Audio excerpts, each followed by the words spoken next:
Good morning, students. So, after the introduction of chapter 5th, here we are with the exercise question. Okay, और ये बहुत ही ज़्यादा easy है, just आपको समझना है. Otherwise definitions आपको लिखी हुई गूगल पे, याहू पे, आपकी बुक्स में, आपकी हेल्प बुक्स में हर जगह मिल जाएंगी. मेन मोटिव क्या है? To understand the statement. Okay, which of the following statement are true and which are false, ये आपको बताना है. Give reason for your answer, और आपको रीजन भी देना है. Main thing is that. Okay, so your first statement is, इसमें आपके 5 पार्ट्स हैं, मैं आपको सिर्फ 3 बता रही हूँ. ठीक है, जो 4th और 5th पार्ट है वो आपको खुद करना है. Okay, that is your homework after doing these 3. Now only one line can pass through a single point. ठीक है, अब यहाँ पे क्या बोला जा रहा है, क्या एक सिंगल पॉइंट से सिर्फ एक ही लाइन पास हो सकती है? अब जरा रिकॉल कीजिए, हमने एक एग्जाम किया था जिसमें हमने बोला था 2 डिस्टिंक्ट पॉइंट से एक सिंगल लाइन पास होती है आपकी, यूनिक होती है वो, but they are 2 distinct point and here we are talking about a single point. ठीक है, आपको रिलेट करना है चीजों को. हम यहाँ पे सिंगल पॉइंट की बात कर रहे हैं. Okay, so this statement is you write here false. Okay, example, let p be the single point. okay, ये आपका कोई सिंगल पॉइंट है and there are many lines passes through p. how?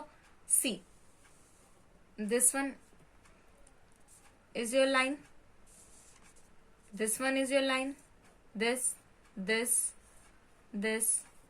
ठीक है, तो इस तरीके से आप इसे ड्रॉ कर सकते हैं.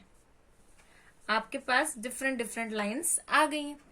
ठीक है, थ्रो द पॉइंट पी, और इस पॉइंट को आप यहाँ पे लिख दीजिए, दिस पॉइंट इज पी, इसको हाईलाइट करके. ओके, अब आप लिखें कैसे? Infinite here infinite lines can pass through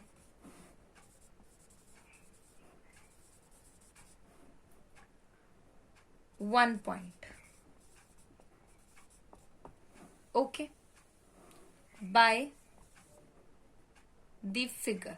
आप यहां लिख सकते हैं by the figure, बिकॉज इसके लिए एज सच हमारे पास कोई डेफिनेशन नहीं है. ठीक है, after that talking about your second part, there are finite number of lines which pass through 2 distinct of points. अब इसने कहा है कि आपके पास इनफाइनाइट नंबर ऑफ लाइन्स हैं जो 2 डिस्टिंक्ट पॉइंट से आपके पास पास होती हैं.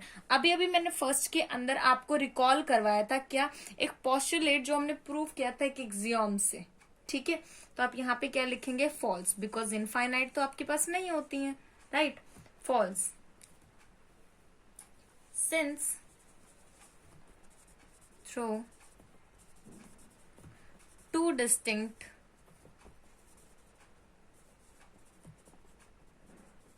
points only one line can pass. आप यहां भी लिख भी सकते हैं बाय यूक्लिड्स पोस्टुलेट. ठीक है, और ब्रैकेट में लिख दीजिएगा एक्सियोम, क्योंकि हमने एक पर्टिकुलर एक्सियोम से उसको प्रूव किया था. ठीक है, now in the following figure, हम फिगर बना देते हैं. In the following figure it can be seen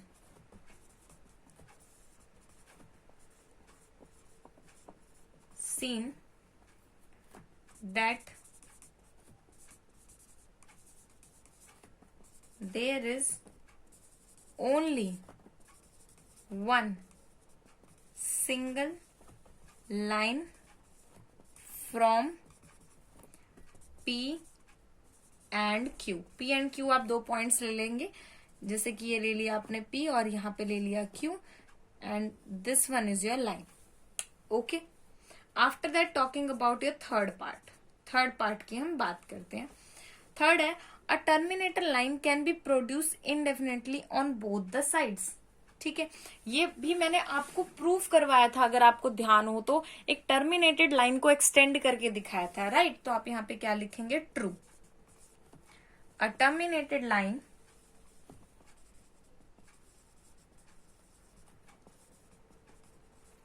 can be produce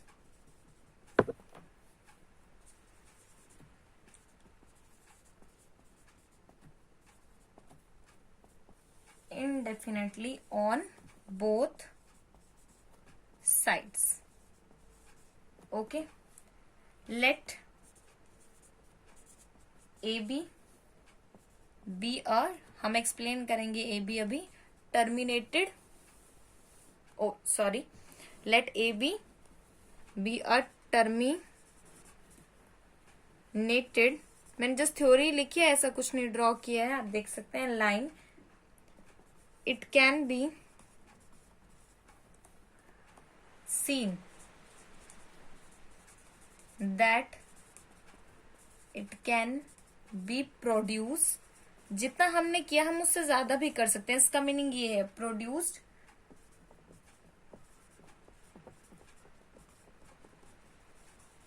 indefinitely on both sides.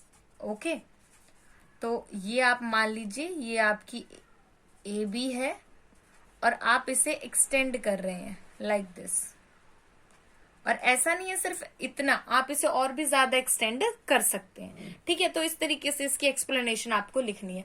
Similarly आपका जो फोर्थ और फिफ्थ पार्ट है वो भी बहुत ज्यादा इजी है, मैंने यहाँ पे इसके सिर्फ ये 3 पार्ट करवाए हैं, फोर्थ और फिफ्थ आपको खुद करना है, ठीक है। Now let us talk about your question number 2। अब क्वेश्चन नंबर 2 जो आपका प्रॉपर थ्योरी का क्वेश्चन है, ठीक है, तो बहुत ही ज्यादा आपको कोई ऐसा पैनिक होने की जरूरत नहीं है, हम जस्ट बात करेंगे कुछ बेसिक टर्म्स की और इन्हें समझाने की। Give a definition for each of the following terms are there other terms that needed to be defined first, यानी इन टर्म्स को डिफाइन करने से पहले किसी और चीज को डिफाइन करने की जरूरत है। What are they and how might you define them, और आप उन्हें डिफाइन कैसे करेंगे। ओके, तो देखिए आपको पहले जो है वो क्या दिया हुआ है, पैरेलल लाइंस, ठीक है। इसकी डेफिनेशन आपको खुद लिखनी है, मैं जस्ट आपको एक क्लियर करूंगी इसका कंसेप्ट आपके पास क्या है, ठीक है।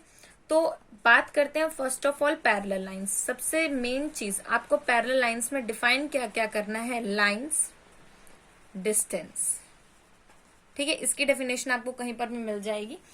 अब पैरेलल लाइंस को जब आप डिफाइन कर रहे हैं, लाइन है, डिस्टेंस है, ठीक है, and main is intersecting point, जहां पे दोनों लाइंस एक दूसरे को क्या करती हैं, कट करती हैं, ठीक है, इंटरसेक्टिंग पॉइंट या फिर मीटिंग पॉइंट भी आप कह सकते हैं। और उसके बाद आपने करना है डायग्राम, हर एक के अंदर है कंपल्सरी। पैरेलल लाइंस का डायग्राम कैसे होता है, लाइक दिस, ये आपकी पैरेलल लाइंस है। और पैरेलल लाइंस क्या कहती हैं कि आपके पास पैरेलल लाइंस की डेफिनेशन क्या है, there is no meeting point between the parallel lines, okay, and distance became constant between the two lines. जो डिस्टेंस है वो कांस्टेंट रहता है, आप इसे जितना मर्जी बढ़ा लीजिए, जो डिस्टेंस है वो सेम रहेगा। जैसे अगर मैं इस लाइन की बात करूं लाइक दिस, तो अगर मैं इसको इंक्रीज करूं तो देखिए ये डिस्टेंस इंक्रीज होता जा रहा है ना, कांस्टेंट नहीं है, यानी चेंज हो रहा है। कांस्टेंट और वेरिएबल की डेफिनेशन तो आपको पता ही है, यहाँ पे क्या हो रहा है, चेंज हो रहा है। तो ये आपको नहीं करना है, आपको ये ड्रॉ करना है जहां पे आपका डिस्टेंस जो है वो क्या रहेगा, कांस्टेंट रहेगा। After that here we are with the perpendicular lines, ठीक है। सेकंड आपके पास क्या है, perpendicular lines.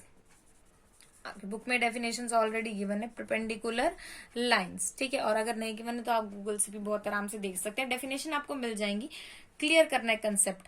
Perpendicular it means जब आप, अब इसमें आपको क्या क्या डिफाइन करना है, एक तो लाइन, ओके, दूसरा 90 degree angle, it means vertical angle, okay.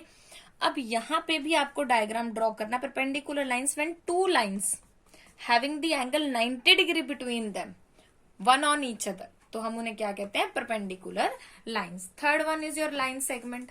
Line segment आपको अच्छे से पता ही है, लाइन सेगमेंट आपके पास क्या होता है, लाइक दिस, ये आपका लाइन सेगमेंट है, आप इसे एक्सटेंड भी कर सकते हैं, ठीक है। ये बहुत ही सिंपल डेफिनेशन है, ये आपके एग्जाम्स के स्टार्टिंग में भी गिवन है, ठीक, एग्जाम से पहले भी गिवन है, सॉरी।